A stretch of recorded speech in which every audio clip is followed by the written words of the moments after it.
इससे पहले हम लोगों ने दोस्तों स्थिति के आधार पर पर्वतों का वर्गीकरण देख लिया था, ठीक है। तो आइए स्टार्ट कर लेते हैं। पिछला सब याद है आप लोगों को, कौन सा पर्वत स्थिति के आधार पर क्या है, अभी हम प्रश्नों को पूछेंगे और जो बच्चे थोड़े ईमानदार हैं अपने कार्य के प्रति वो प्रयास करेंगे जवाब देंगे, ठीक है। ठीक है बेटा, चलिए कुछ इसमें हुआ था क्या, वलित पर्वत हेडिंग वगैरह पढ़ी थी?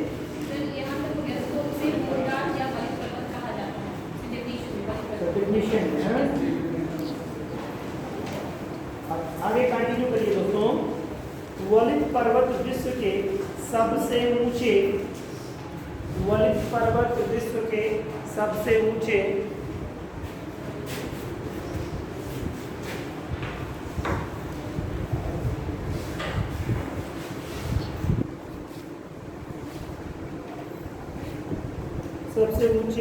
तथा सर्वाधिक विस्तृत पर्वत हैं।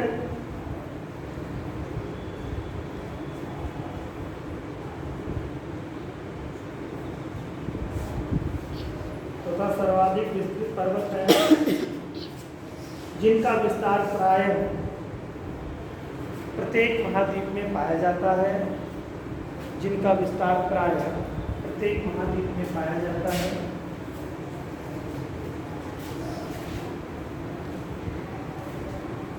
देखिए सबसे आधुनिक पर्वत हैं, आधुनिक मतलब कालक्रम के आधार पर सबसे नए हैं ये पर्वत। जितने भी फोल्ड लेवल माउंटेन है, वलित पर्वत है, ये विश्व के सबसे नए पर्वत हैं, सबसे ऊंचे पर्वत हैं और लगभग ये हर महाद्वीप में पाए जाते हैं, ठीक है। हर महाद्वीप, चाहे वो एशिया हो, चाहे वो यूरोप हो, चाहे वो अमेरिका हो, उत्तरी अमेरिका, दक्षिणी अमेरिका, जो भी मतलब वो महाद्वीप, लगभग हर महाद्वीप में वलित पर्वत पाए जाते हैं। सबसे ऊंचे एवं सर्वाधिक स्थित और ऊंचाई के मामले में तो आप जानते हैं कि विश्व का सबसे ऊंचा पर्वत जो है वो कौन सा है, हिमालय का है, ठीक है। उदाहरण के तौर पे आप लिख सकते हैं कि मतलब पाया जाता है, जैसे उसी में आगे लिख सकते हैं, जैसे हिमालय,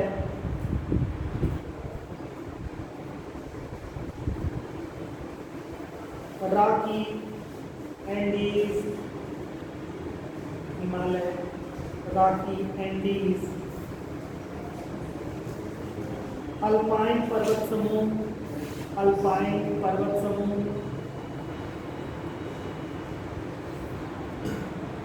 आदि जो है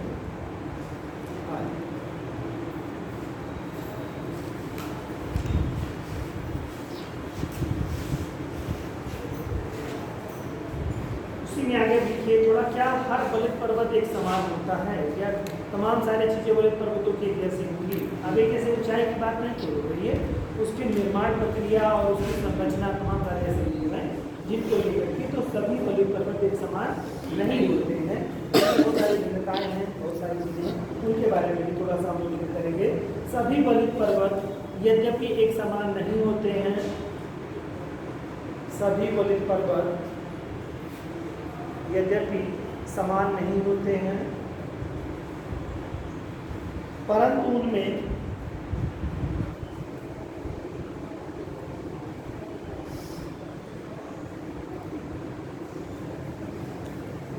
कई ऐसी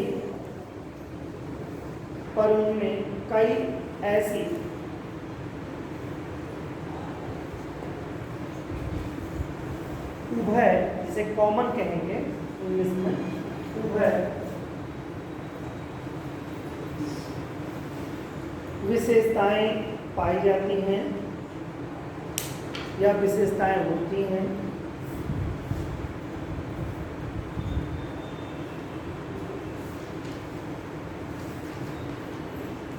उन्हें अन्य पर्वतों से अलग किया जा सकता है। या जिन आधार पर, या जिस आधार पर उन्हें, इसमें लगा लीजिएगा शब्द, जिस आधार पर उन्हें अन्य पर्वतों से अलग किया जा सकता है, जिस आधार पर उन्हें अन्य पर्वतों से अलग किया जा सकता है। मतलब देखिए, तो सभी वलित पर्वत समान नहीं होते हैं, लेकिन कुछ एक विशेषताएं उसमें होती हैं जो कि कॉमन होती हैं। सभी वलित पर्वतों में कुछ विशेषताएं कॉमन होती हैं, तो कॉमन विशेषताएं ही उन्हें और जो तरह के पर्वत हैं उनसे भिन्नता लाती हैं। यानी कि जो वलित पर्वत है इन्हीं कुछ कॉमन स्थितियों के कारण से बाकी पर्वतों से भिन्न है, अलग है। अब वो क्या हो सकते हैं, क्या कारण हो सकते हैं और क्या कारक हैं, एक तरह से कहिए इसमें से। एक तो सबसे बड़ी चीज़ है कि वलित पर्वत सबसे आधुनिक पर्वत है, तो एक खासियत यही सबसे ज़्यादा अलग हो गई कि साहब सबसे नए पर्वत हैं वलित पर्वत, फोल्डेबल माउंटेन न्यू है। तो यही बड़ी खासियत हो गई कि बड़ा चेंज करने के लिए नंबर 1 पॉइंट में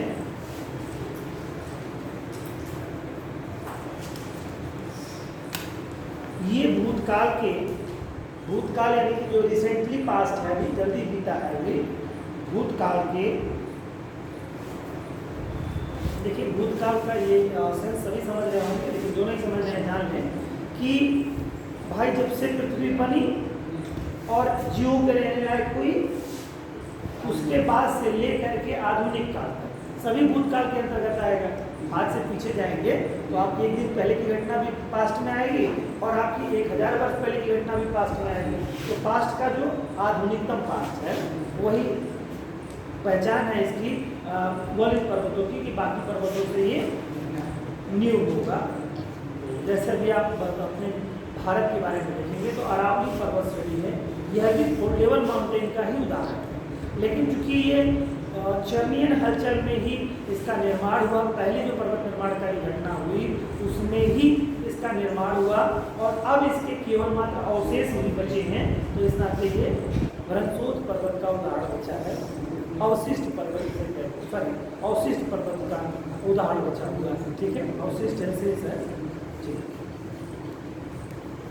चलिए दोस्तों, तो पहला लिख लीजिए, ये भूतकाल के नवीनतम पर्वत है।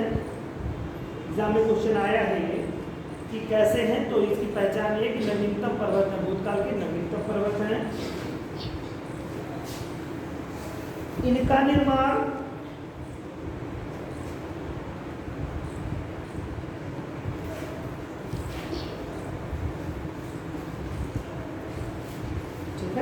इनका निर्माण अवसादी चट्टानों में, इनका निर्माण अवसादी चट्टानों में, ध्यान रखिएगा ये जो वलित पर्वत जब भी बने हैं तो वलित पर्वतों का जो निर्माण हुआ है ना, उन किन चट्टानों में, चट्टानें 3 तरह की आ जाते हैं, आग्नेय, अवसादी और रूपांतरित। तो आग्नेय और रूपांतरित में इसका निर्माण नहीं, ये बने हैं तो अवसादी चट्टानों से। इसी कारण से जब अवसादित होंगे तो निश्चित तौर से उसमें तमाम तरह के अवसाद, जिस भी क्षेत्र में जो संरचनाएं होंगी उसी तरह के उसके अवसाद होंगे।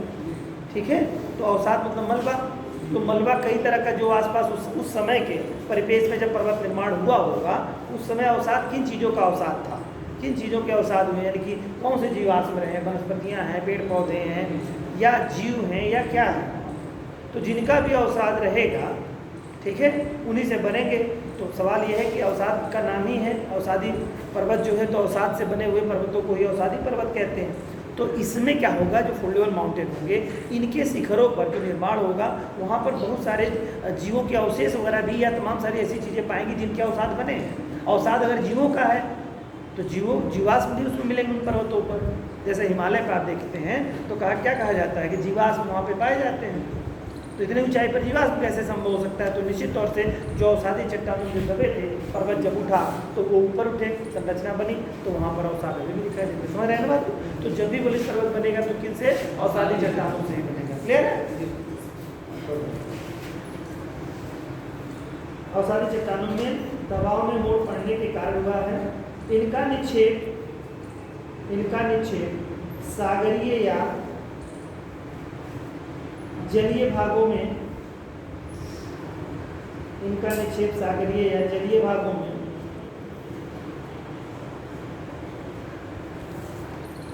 हुआ।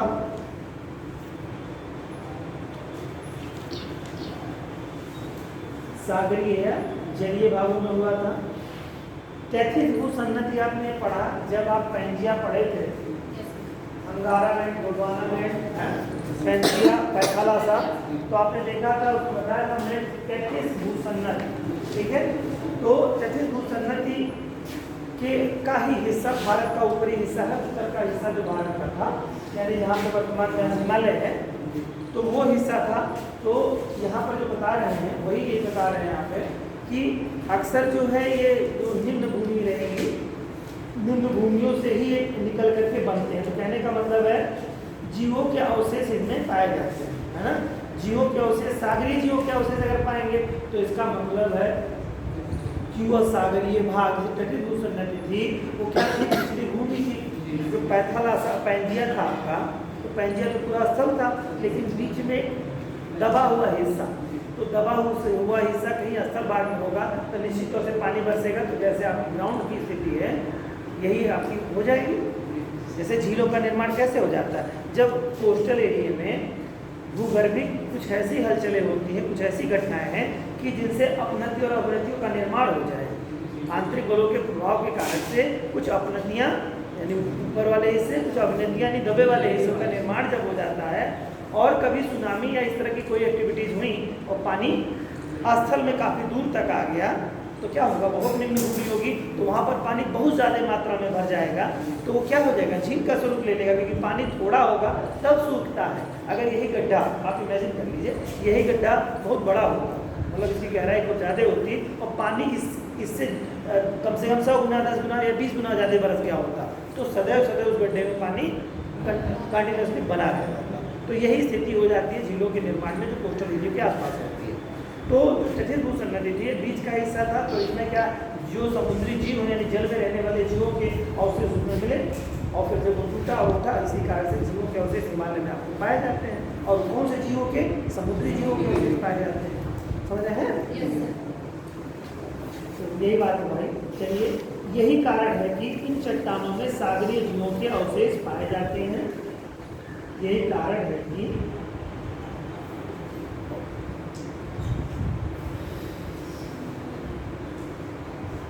इन चट्टानों में सागरीय जीवों के अवशेष पाए जाते हैं।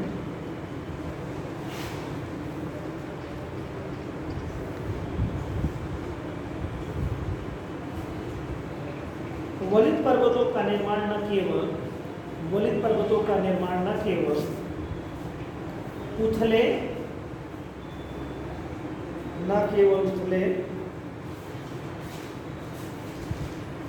परंतु लंबे तथा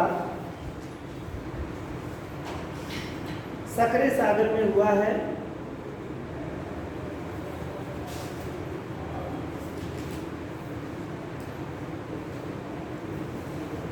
इस सागर के जलीय भाग को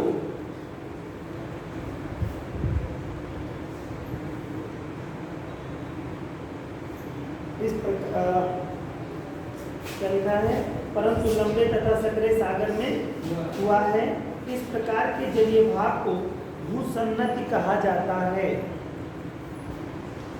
पतले और सकरे जलीय जो भाग स्थलों के बीच में उन्हें क्या कहा जाता है, भूसन्नति।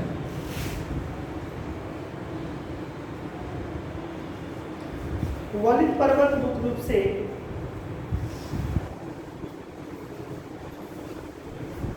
चाप,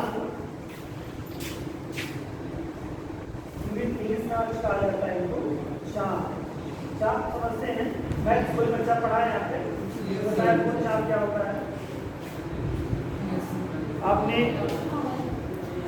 लगड़ा प्रकार में देखा है, पहले लंब खींचा जाता था तो क्या किया जाता था, ऐसे आप लेते थे, ऐसे खींचते थे, ठीक है, ऐसे लगाते थे।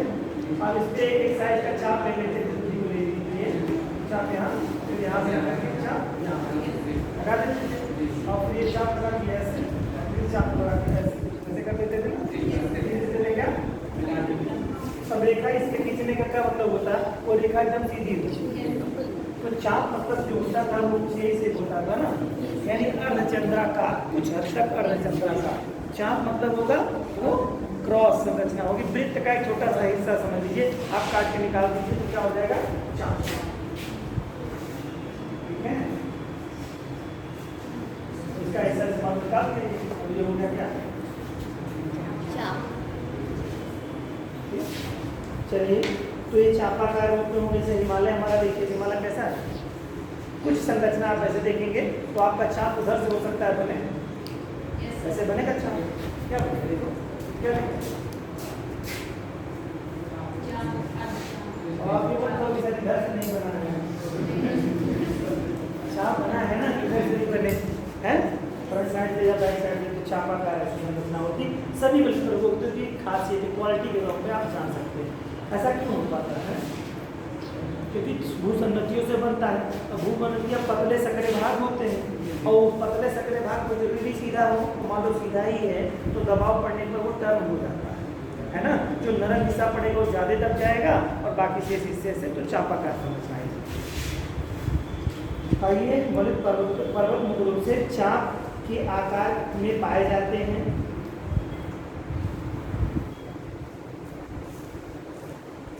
एक खासियत और भी होती है, इसका एक हिस्सा उत्तल और एक हिस्सा अवतल होता है। उत्तल मतलब समझते हैं, जो लेंस बीच में मोटा होता है क्या कहलाता है? उत्तल। कुछ लेंस ऐसे होते हैं जो कि साइड साइड पे मोटे होते हैं, बीच में पतले होते हैं, तो अवतल लेंस हो जाते हैं। तो यही हिस्सा, इसका कहने का मतलब एक हिस्सा दबा रहेगा और एक हिस्सा उठा रहेगा, है ना। तो ये एक हिस्सा अवतल, एग्जाम में पूछा है क्वेश्चन इसमें कि कैसे होते, तो एक हिस्सा इसका अवतल होता है, यानी इस तरह का शेप ये रहेगा और दूसरा हिस्सा अवतल होगा, ठीक है। जिसका एक ढाल अवतल तथा दूसरा ढाल उत्तल होता है।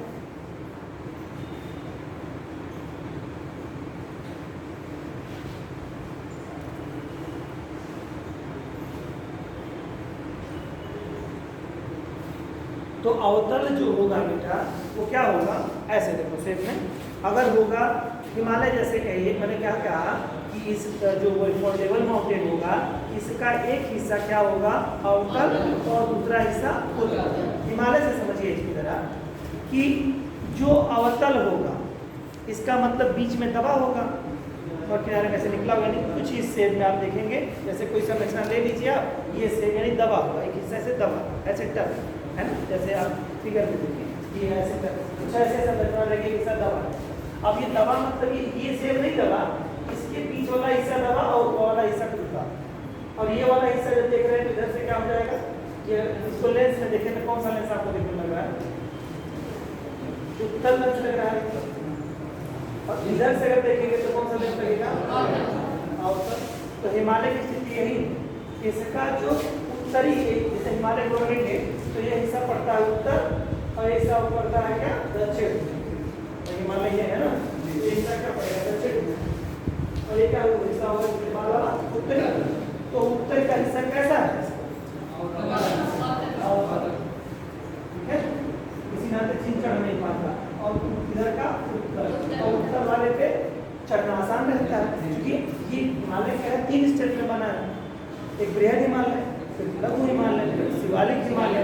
तो सारी पहाड़ियाँ छोटी होती चली, तो इस नाते इजी वे में है। यहाँ का हिस्सा दक्षिण की तरफ उत्तर है और उत्तर की तरफ अवतल है, समझ रहे हैं? वो खड़ा ढाल हो जाता है। अवतल जब होगा तो यानी कि इसको अगर दूसरे रूप में हम कहें, एक ढाल खड़ा और दूसरा ढाल पार्श्विक होगा, मतलब यानी कि इसका आसान ढाल होगा, एक तरह से कहेंगे। दूसरा एक तरफ खड़ा हो जाए, तो चीन की तरफ का जो ढाल है वो अवतल होने के कारण खड़ा है। जितनी आसानी से हम लोग हिमालय की तरफ चले जाते हैं, जैसे शिमला, मसूरी, इन तरह के शिमला वगैरह के जो क्षेत्रों में हम लोग चले जाते हैं, दार्जिलिंग वगैरह चले जाते हैं, तो हम लोग की गाड़ियाँ आराम से चढ़ जाती हैं। थोड़ा सा अगर रास्ते का निर्माण ठीक ठाक कर लिया जाए तो आसानी से चढ़ जाती है, बट ऐसी स्थिति उसके साथ नहीं है, उसको और जटिलता का सामना करना पड़ता है। वहाँ के ढाल उतने अच्छे नहीं हैं जितना कि इधर के। कारण क्या है कि ढाल उसका अवतल होता है, इसका ढाल उत्तल होता है, ठीक है। चलो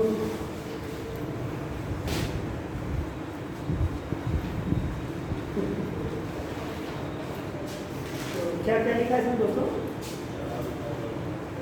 हिमालय का आकार तलवार के रूप में, ऐसा कुछ लिखा? तो बस इतना बताने की जरूरत है, क्या लिखा है छोड़ो उसको, आगे चलते हैं।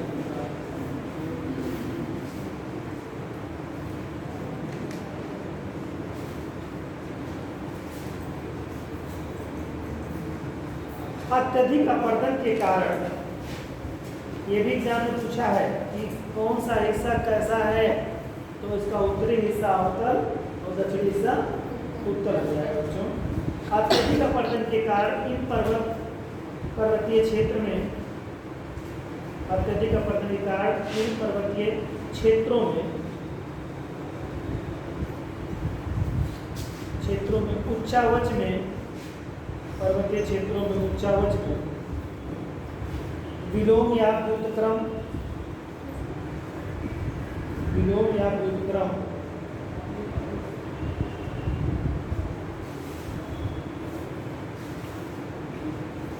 हो जाता है।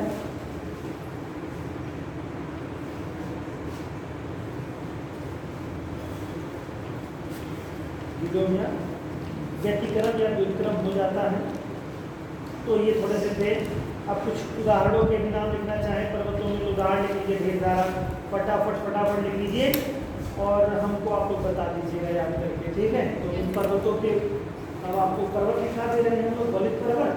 आप लोग क्यों मत चुराया करेंगे यार, आप लोग चोरों जैसा काम करते हैं। जैसे किसी से अगर आए कम्युनिकेट हो रही तो आप बताओ यहाँ ठीक है सर हम आएंगे, मतलब भागिए मत। आप लोग डरते हैं बहुत ज़्यादा या बहुत ज़्यादा संकोची प्रवृत्ति है। जैसे मान लो अगर आई कम्युनिकेट हो रही तो आप बोले जी सर, आप उसमें कह के निकल लीजिए कि बस सर हाँ तैयार करके आएंगे। सभी बच्चे ऐसे भागेंगे तो कौन पढ़ाएगा, कौन जवाब देगा, है। ये कम्युनिकेशन हो, ये स्किल है, इसी ना कुछ आपको समझाया। ये कम्युनिकेशन मान लो अगर हम कम्युनिकेट कर रहे हैं जी सर, मतलब बोलिए कि हाँ साहब हमसे कहा गया। अब पर्सनली थोड़ा ना आपको जा जाके कहेंगे सभी लोगों से, जो हमारे यहाँ कम्युनिकेट हो गया उसको अगर हो गया वो अपना कुछ स्वीकृति में हाँ ना में अपना जवाब देते, नहीं करके आएगा तो अगले दिन क्यों भाई क्या हुआ तुम्हारा। तो जैसे उसको लगे कि हमको भी इंडिविजुअल फोकस हम पे भी हो रहा है तभी आप पढ़ोगे।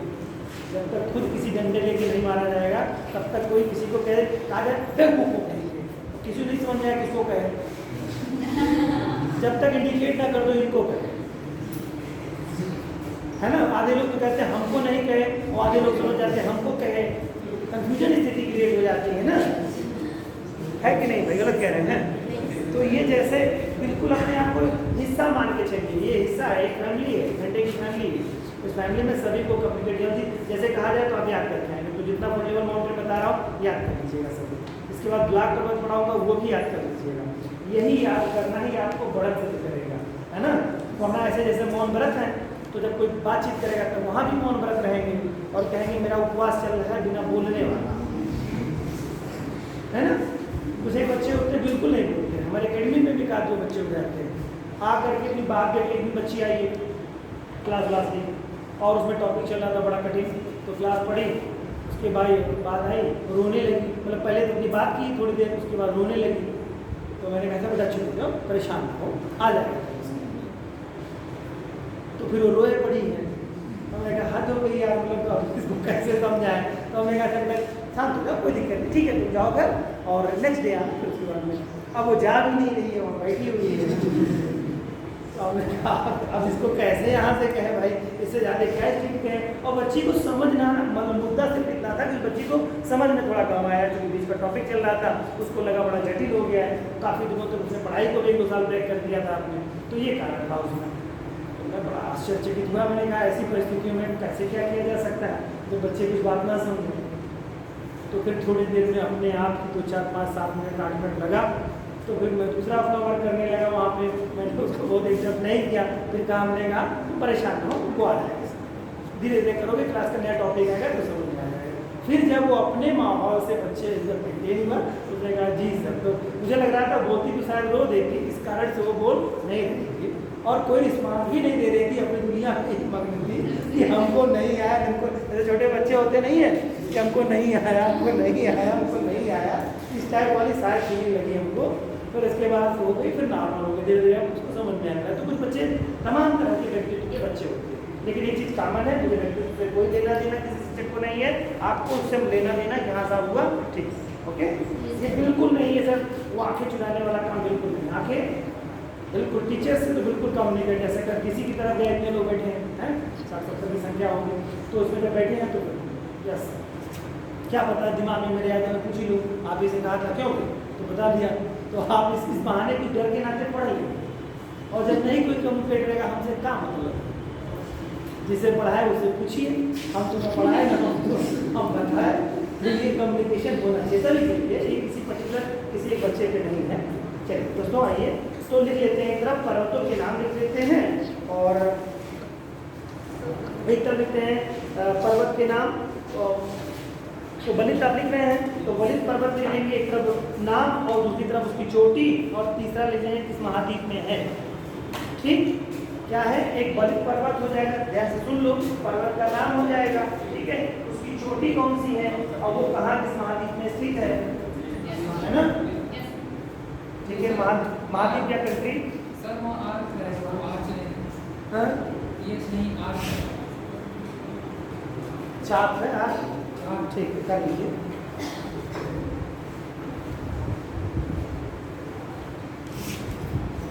तो पर्वतों का जो निर्माण है, पर्वतों का निर्माण इसमें सॉरी इसमें वलित पर्वतों में लिखिए। पहला पर्वत लिख लीजिए, ये तो आसान ही है लेकिन फिर भी आसान, जो बच्चे बिल्कुल नया शुरू कर रहे हैं वो लिख लें, हिमालय।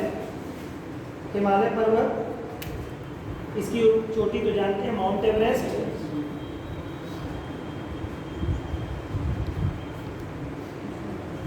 माउंट एवरेस्ट कहाँ पे स्थित है दोस्तों, एशिया में।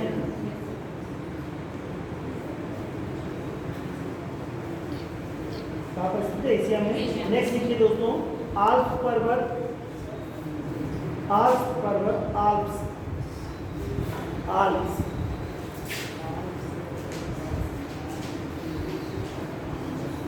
इसकी जो सबसे ऊंची चोटी है वो आप लिखिए माउंट ब्लैक,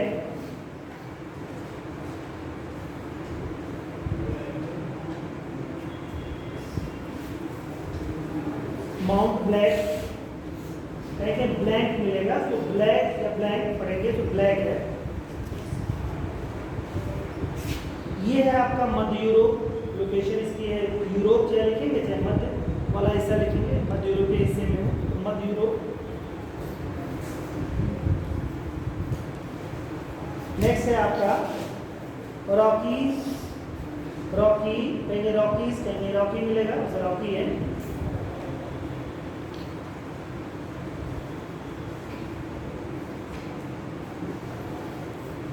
ठीक है, और इसकी जो सबसे ऊंची चोटी है तो बताएगा Albert, Mount Elbert, Albert, Mount Elbert. ये इंपॉर्टेंट चीजें हैं कि कौन सी चोटी किस महाद्वीप की है, तो इससे रिलेटेड पूछ में देगा जब भी आपको एग्जाम में मिलेगा तो। अल्बर्ट। अगला है बेटा एंडीज, एंडीज महाद्वीप आपका उत्तरी अमेरिका में, ये तो सब फेमस है, इनके बारे में आपको दिक्कत होनी नहीं चाहिए।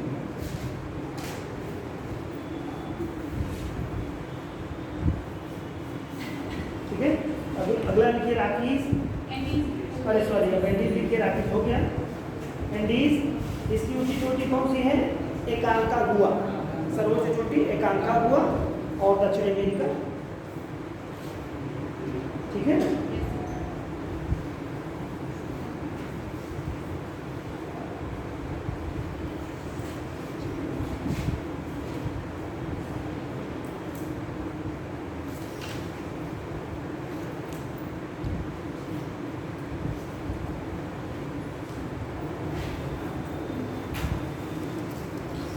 नेक्स्ट है भाई देखिए यूराल पर्वत,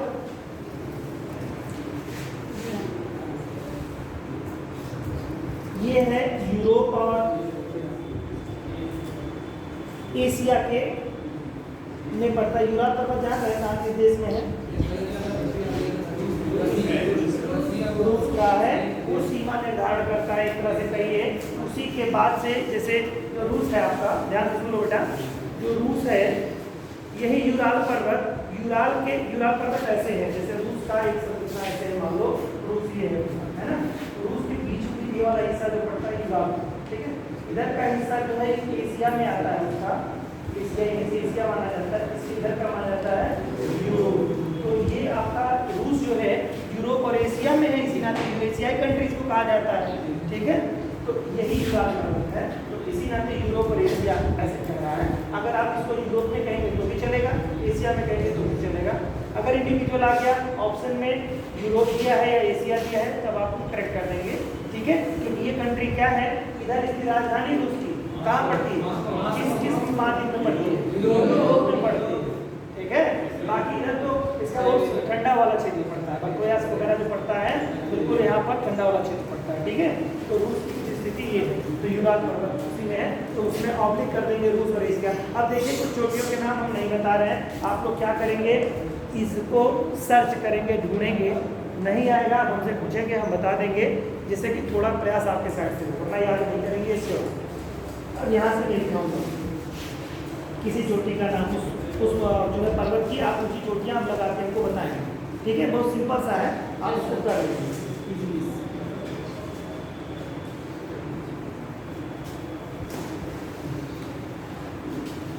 अगला है दोस्तों, तो यूराल हो गया, यूराल जो है यूरोप और एशिया दोनों का हिस्सा हो गया, दोनों में हो गया। अगला लिखिए अपलेशियन पर्वत,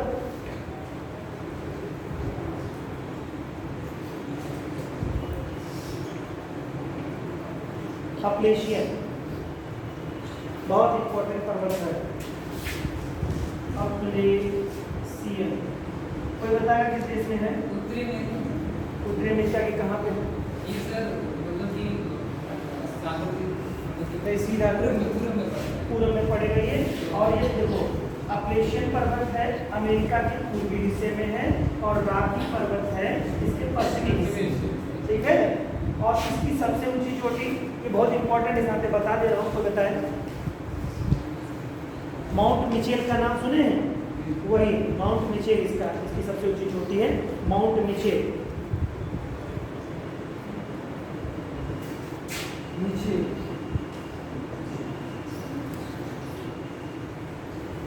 और इसका क्या नाम है, अलवर्ट, माउंट अलवर्ट, ठीक है। देखिए राकी की सबसे ऊंची चोटी अलवर्ट, और इसकी अपलेशियन की जो पूर्वी हिस्से में है माउंट मिचेल, ठीक है। तो इंपॉर्टेंट है, मुझे बता दिया। चलिए आगे, तिएन सांग या थिएन सांग, तिएन सांग, हिंदुकुश तिएन सांग पर्वत है चीन में। चलिए तिएन सांग या थिएन सांग, अदर सांग, थिएन सांग, कहीं कहीं मिलेगा ऐसे, नाम से आप जान रहे होंगे, ये प्रकाश का है, थिएन सांग, ठीक है। थिएन सांग ये पड़ता है आपका एशिया, देश लिखना चाहे तो चीन लिख सकते हैं आप। जल्दी जल्दी लिखिए अगला, नानसान, अगला है नानसान, नानसान, इसकी चोटियां ढूंढने को बताएंगे, हमको क्या बताएंगे, लिखे रहेंगे और हम पूछेंगे तब बताएंगे। नानसान ये भी आपका चीन में ही पड़ता है, एशिया में है, चीन एशिया। अगला है दोस्तों सयान, सयान, श्यान,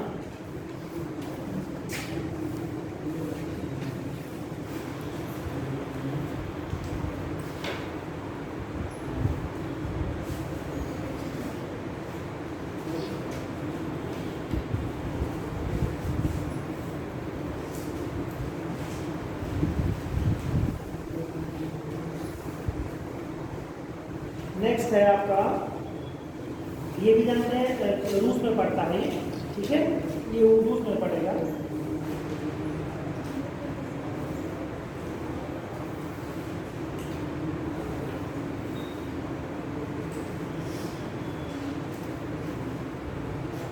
अगला है एटलस, एटलस ये तो आप जानते हैं एटलस पर्वत कहाँ है,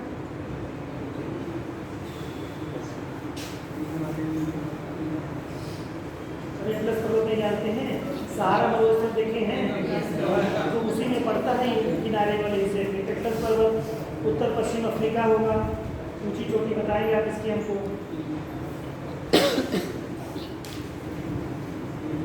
अगला है स्टेनोबाई, स्टेनोबाई ये रूस में पड़ता है, और रूस एशिया, एशियाई रूस। तो ये तो आपके थे वोलेट पर्वत। नेक्स्ट करेंगे दोस्तों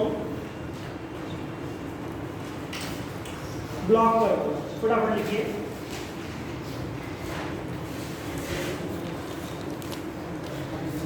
अवरोधी ऑब्लिक ब्लॉक, अवरोधी ऑब्लिक ब्लॉक पर्वतों का निर्माण तनाव की शक्तियों के द्वारा होता है। अवरोधी पर्वतों का निर्माण तनाव की शक्तियों द्वारा होता है।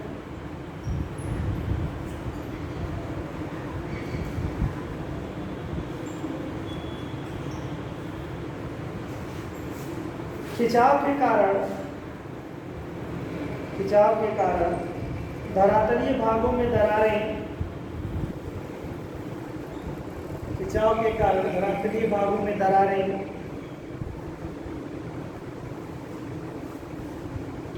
या भ्रंश पड़ जाते हैं। भागों में दरारें या भ्रंश पड़ जाते हैं, जिस कारण धरातल का कुछ भाग ऊपर उठ जाता है। धरातल का कुछ भाग ऊपर उठ जाता है तथा कुछ भाग नीचे धंस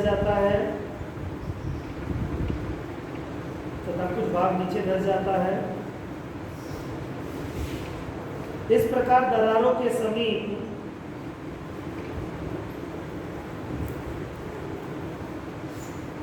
ऊंचे उठे भाग को ब्लॉक पर्वत कहा जाता है।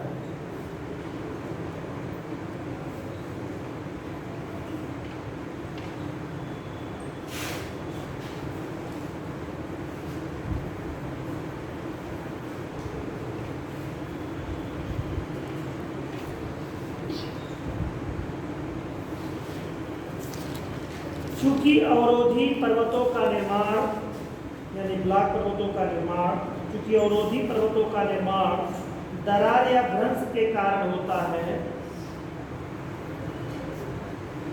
दरार या भ्रंश के कारण होता है,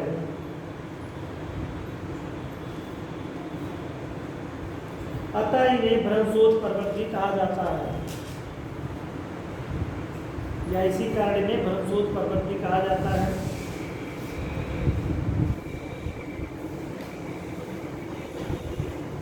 इनका आकार मेज के समान होता है।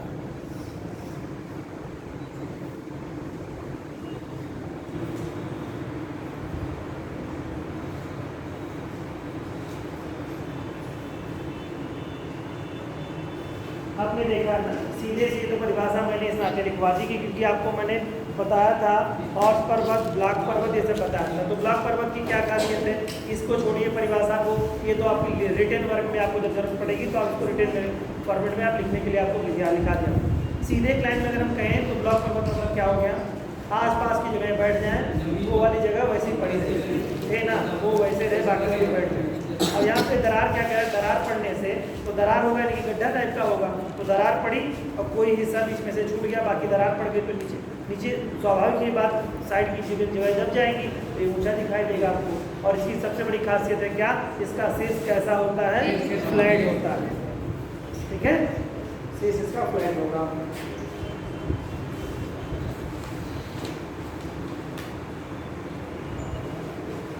चलिए कुछ लिख लीजिए पर्वतों के बारे में, इंपॉर्टेंट है। अब सीधे मैं पर्वत लिखवा दे रहा हूँ आपका, ठीक है। तो लिखिए ब्लॉक पर्वत, हेडिंग कर लीजिएगा, उसमें एक तरफ लिखिएगा ब्लॉक पर्वत, ऐसे लिखिए ब्लॉक पर्वत, उसके बाद देश लिख लीजिए, ऐसे लिख लीजिए, वहीं आगे उसे लिखिए ब्लॉक पर्वत और देश, दूसरे साइड में देश लिख लीजिए, कंट्री कहाँ है, या महाद्वीप लिखना चाहे तो महाद्वीप लिख सकते हैं, महाद्वीप विद कंट्री। चलिए लिखिए पहला दोस्तों,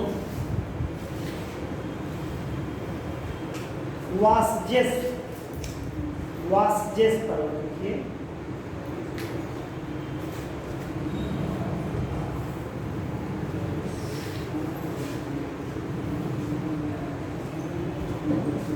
वासजेस पर्वत ये पड़ता है आपका फ्रांस में।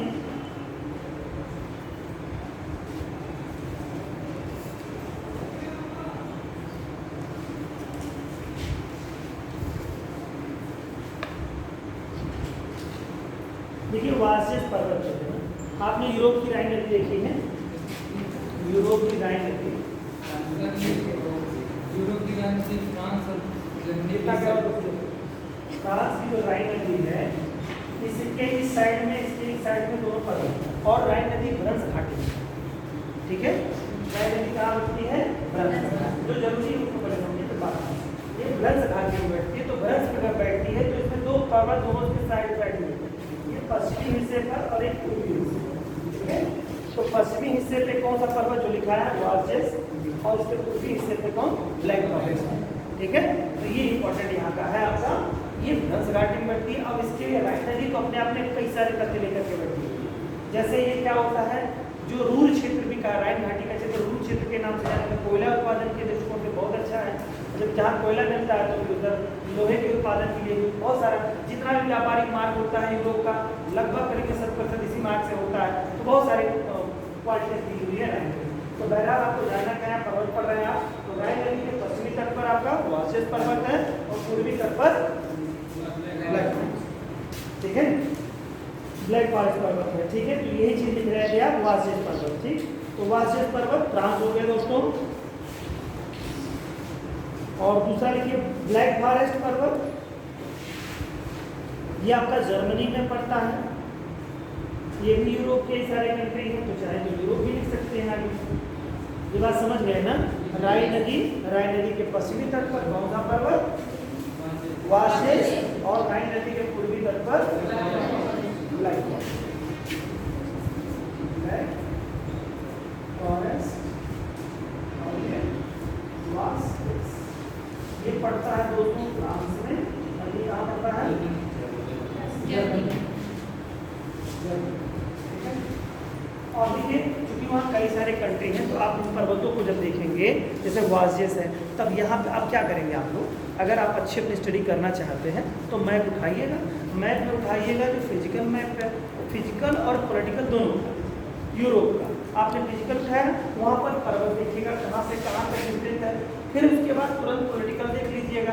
तो फिजिकल और पॉलिटिकल जब देखेंगे आप तो चीज़ें आपको स्पष्ट हो जाएगी किन किन कंट्री में, तो इसी से रिलेटेड क्वेश्चन पूछेगा, इसका विस्तार किन किन कंट्रीज़ में है, तो आपको पता चलेगा, याद ही नहीं आएगा कि इसमें कौन कौन सा कंट्री है, स्विट्जरलैंड में कौन सा पर्वत है, क्या स्विट्जरलैंड से टच करता है कि नहीं करता है, फ्रांस में क्यों रह जाता है क्या, या इसके बगल में कोई स्पेन है उसमें जाता है कि नहीं जाता है, मतलब ये चीज़ थोड़ा सा आप लोग मैप को पढ़ने का एक तरीका आपको होता है। तो मैप जरूर जब भी खोलिएगा, 2 किताबें मैप की रखिए, हमेशा अगर पढ़ना है आपको, स्टडी करनी है अच्छी, तो आप मैप की 2 स्टैंडर्ड बुकें ले लीजिए, एक फिजिकल है और एक पॉलिटिकल, और फिजिकल पॉलिटिकल अगर दोनों इसमें दिया है तो दोनों ले सकते हैं, वैसे अलग अलग लेंगे तो थोड़ा देखने और समझने में आसानी रहेगी।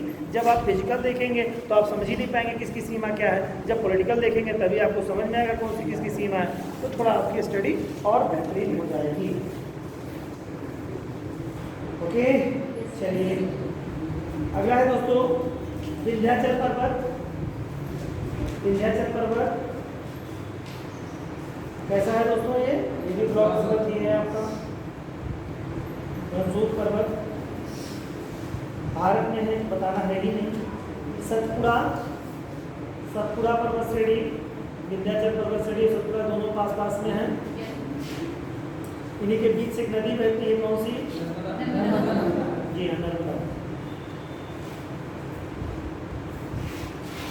अगला है दोस्तों सियरा नेवादा। सियरा नेवादा, जी हाँ, सियरा नेवादा, यूएसए, सही बात है इनका। अगला है दोस्तों हार्ज पर्वत। हार्ज जर्मनी में पड़ता है, हार्ज लिखिए, तो जाको इसमें डाल लगा लीजिए, हार्ज। साल्ट रेंज अगला है दोस्तों, साल्ट रेंज पाकिस्तान में पड़ता है, जी हाँ, साल्ट रेंज पाकिस्तान में।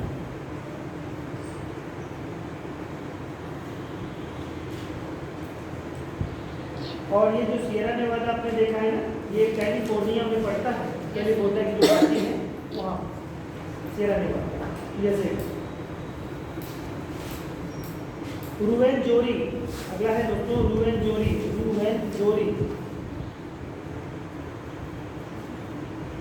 रुवेनजोरी ये आपका कहाँ पड़ता है? युगांडा, अफ्रीका, युगांडा है, ब्रैकेट अफ्रीका, ठीक है।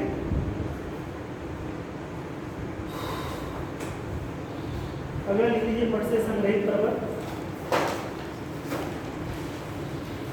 तो ये याद कर लीजिएगा दोस्तों,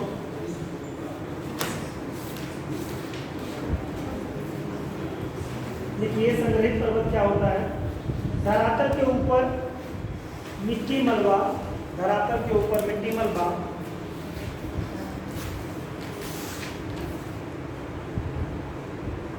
मिट्टी मलबा लावा इत्यादि के निरंतर जमा होते रहने से, इत्यादि के निरंतर जमा होते रहने से निर्मित पर्वतों को, निरंतर जमा होते रहने से निर्मित पर्वतों को संग्रहित पर्वत कहते हैं।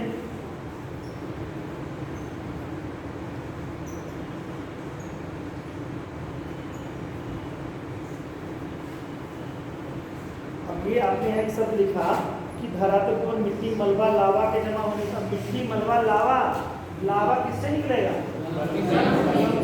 जो संग्रहित पर्वत है वो कौन से पर्वत है? ज्वालामुखी पर्वत, ठीक है। इसी को लिख लीजिए संग्रहित पर्वत और फिर ज्वालामुखी पर्वत, ठीक है, लिख लीजिए हेडिंग पर ऊपर ही। और संग्रहित पर्वत कहते हैं वास्तव में ज्वालामुखी उद्गार के से, वास्तव में आगे उसमें लिखे कंटिन्यू, वास्तव में ज्वालामुखी उद्गार से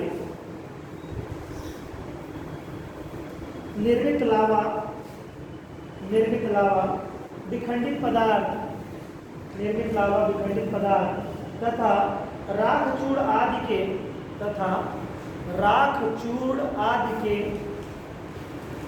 क्रमबद्ध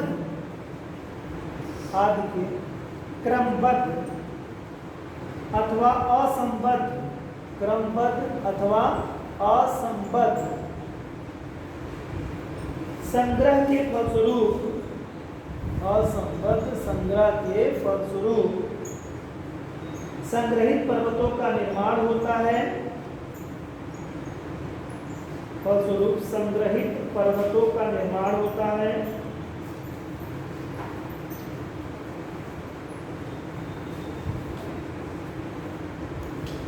इन्हें ज्वालामुखी पर्वत भी कहा जाता है।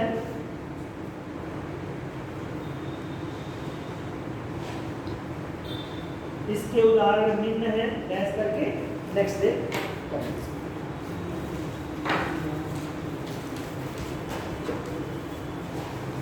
इतना बच्चों तैयार कर लीजिएगा। जो भी ब्लैक फॉरेस्ट पर्वत है आपका, ब्लॉक पर्वत है और वलित पर्वत है, या जो भी अपने जो भी टॉपिक आपको दिख रहे हैं थोड़ा सा तैयार कर लेंगे तो आपका कमांड बढ़ जाएगा।